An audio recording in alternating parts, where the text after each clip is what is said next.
Ngajitan, prajurit pasukan gerak cepat sekarang bernama Komando Pasukan Gerak Cepat Kopasgat TNI Angkatan Udara mungkin tidak dikenal banyak orang. Namun berkat kesaktian Ngatijan, teman-temannya berhasil dilindungi dari pembantaian saat di dalam penjara. Dikutip dari buku Heroisme PGT dalam Operasi Serigala, pengibaran bendera merah putih pertama di Teminabuan yang diterbitkan Subdisjarah Dinas Penerangan Angkatan Udara, diceritakan Ngatijan merupakan salah satu prajurit Korps Baret Jingga yang diterjunkan dalam Operasi Serigala, operasi militer berskala besar yang digelar Angkatan Udara Mandala di bawah kepemimpinan Panglima Aula Komodor Udara Leo Watimena, yang juga merangkap Wakil Panglima II Komando Mandala ini antara lain melakukan infiltrasi atau penyusupan ke pertahanan Belanda sebagai pasukan pendahulu sebelum pasukan lainnya masuk ke Papua melalui daerah Sorong dan Teminabuan. Operasi militer terpaksa diambil lantaran Belanda tidak mau menyerahkan Papua kepada Indonesia.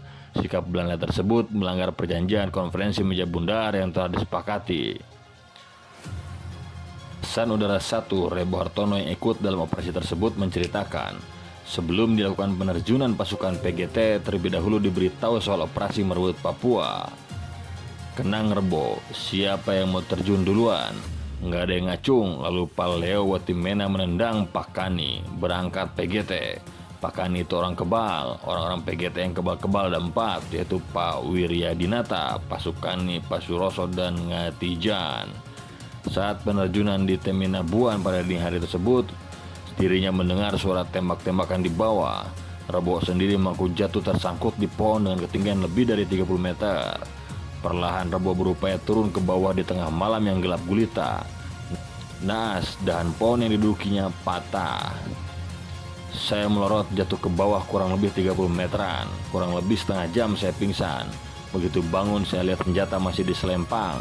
Di mana nih kok masih gelap, tapi suara tembak-tembakan masih ramai. Selamat dari pembantaian, pertempuran demi pertempuran dialami Rebo Hartono di tengah lebatnya hutan belantara Papua. Si berani Rebo Hartono bersama prajurit PGT lainnya membuat Belanda kewalahan. Namun naas, ketika sedang menebang pohon sagu yang akan digunakan sebagai bekal, tiba-tiba pasukan Belanda melakukan penyerangan. Saat serangan mendadak tersebut, Rebo langsung bersembunyi di rawa-rawa. Namun upayanya gagal, pasukan Belanda menangkapnya bersama beberapa rekannya termasuk SMU Mengko, dirinya ditawan. Saya mendengar ledakan, 5 rekan yang berupaya melarikan diri, salah satunya bernama Ngatimun, ditembak kepalanya hingga tewas. Sementara 4 orang lainnya berhasil melarikan diri. Saya disuruh jalan sambil ditendang dan terus disiksa. Seluruh prajurit pasukan elit TNI Angkatan Udara yang ditangkap kemudian dibawa ke kampung Wersar dan dipenjara di Teminabuan. Kampung tersebut, Rebo mengaku diikat di pohon kelapa hingga keesokan harinya. Penyiksaan dialami prajurit PGT. Bahkan dirinya nyaris tewas ketika tentara Belanda yang membawa senjata masuk ke sel dan menembaki dirinya dan teman-temannya. Menjelang maghrib, tentara Belanda datang bawa senter dan pistol masuk ke sel saya lalu menembaki teman-teman saya. Untungnya tidak ada yang mati. Rebo mengaku nyawa teman-temannya termasuk dirinya selamat berkat perlindungan dari Ngatijan.